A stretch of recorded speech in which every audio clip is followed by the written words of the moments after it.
अच्छा लगा मुझे। तुमने केस की बारीकी को ढूंढ निकाला। ताज्जुब है कि ये मेरे दिमाग में क्यों नहीं आया। इस बारे में मैंने सोचा ही नहीं। चलो अच्छा है, आगे से आप सब सोचेंगे।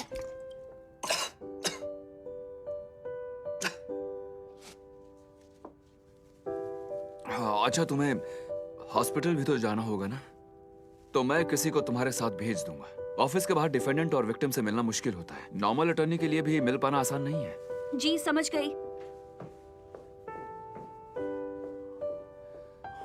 I am sorry. क्या? मैंने अभी जो नॉर्मल अटॉर्नी वाली बात कही ना, वो नहीं कहनी चाहिए थी। मुझे बुरा नहीं लगा, क्योंकि मुझे पता है मैं नॉर्मल अटॉर्नी नहीं हूँ।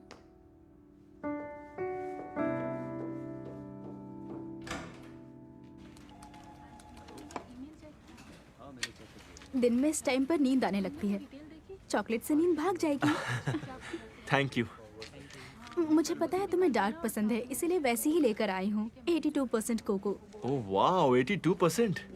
इसके लिए तुम्हारा शुक्रिया। जुनो, तुम बिजी हो क्या? क्या? ये सब कुछ तुम्हें उसने दिया? यहाँ तो कुछ भी नहीं है। चॉकलेट छोड़ो, हमें तो कोई च्युइंगम देने वाला भी नहीं है। जो बोलने आए हो बोलो ना। काम के सिलसिले में तुम्हें हॉस्पिटल जाना है। एक नई अटर्नी ज्वाइन हुई है उसके साथ। ओह ऐसा क्या? उसका तुम्हें थोड़ा सा ध्यान रखना पड़ेगा। 2 3 1 2। Very good. 1 2।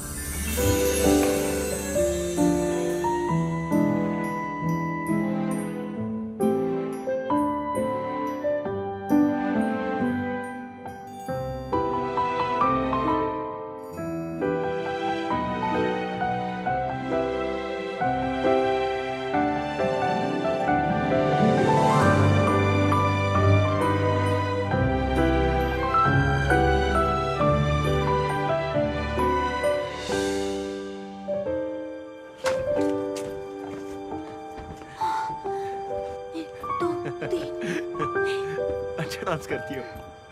1 2 3 1।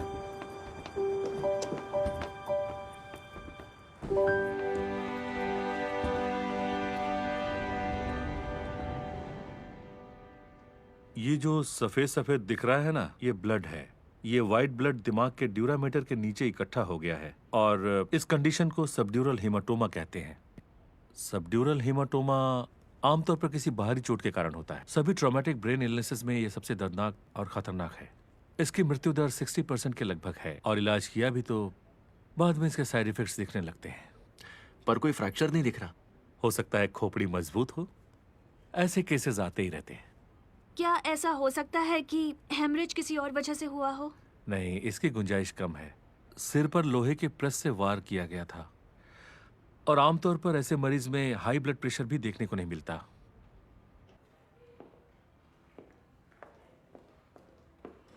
वहां लेटे हुए हैं।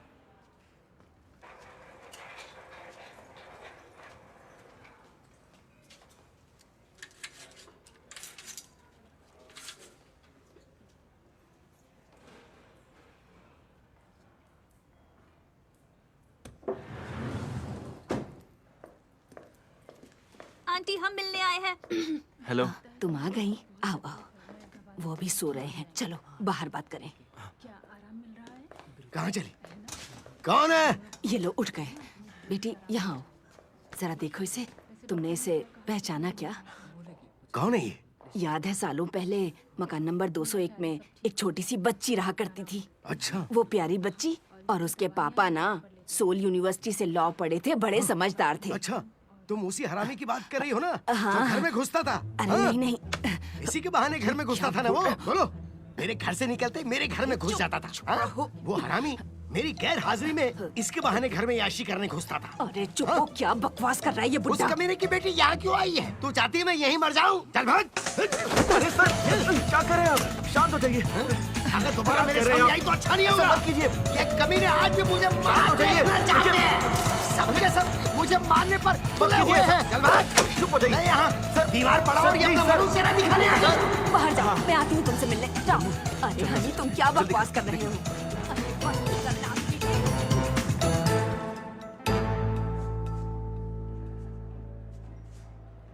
माफ कर देना, मेरे पति कुछ ज्यादा ही शक्की हैं। वैसे बुरे आदमी नहीं है वो, कभी कभी ऐसे दौरे पड़ते हैं, बहुत बुरा लगता है, शर्म आती है। हाँ हाँ, तो हम पहले क्या बात कर रहे थे? आपने पुलिस को बयान दिया कि आप दोनों का झगड़ा हुआ था और आप उनकी जान लेना चाहती थी। हाँ, अच्छा मौका था, मार ही डालती तो ठीक रहता। इतनी गंदी गालियां तो नहीं सुननी पड़ती। तो आपने जो स्टेटमेंट दिया वो सच था क्या? मेरा बस चले तो उसे अभी मार दूं। अभी क्या मन है जरूरी नहीं, उस वक्त आपने जो सोचा था वो जरूरी है। ओह, कैसे बताऊं? वैसे भी सोचने को तो कोई कुछ भी सोच सकता है। मारने का सोचा था तो वो कत्ले की कोशिश है। वार करना चोट पहुंचाना कहा जाएगा। सबक सिखाना चाहती थी तो इसे वायलेंस कहा जाएगा। गलती से लगी चोट लापरवाही कही जाएगी। कानून की नजर में हमारी सोच मायने नहीं रखती। आपकी सोच आप पर लगे इल्जाम बदल सकती है।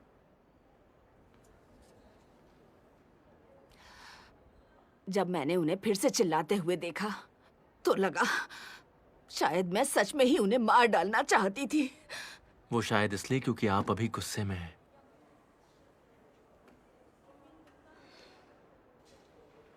किसी की भी फीलिंग्स को समझना मुश्किल है। अगर मुझे किसी को सच में मारना होगा तो उसे धूप से बचाने के लिए उसके लिए पर्दे लगाने का ख्याल भी मुझे नहीं आएगा। न शोर की वजह से उसकी नींद टूटने का डर होगा। ऐसा तो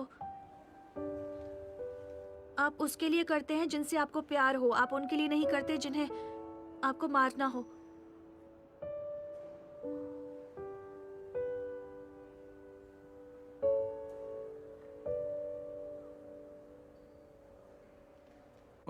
ये केस किस तरफ जाएगा? ये यस, कम इन।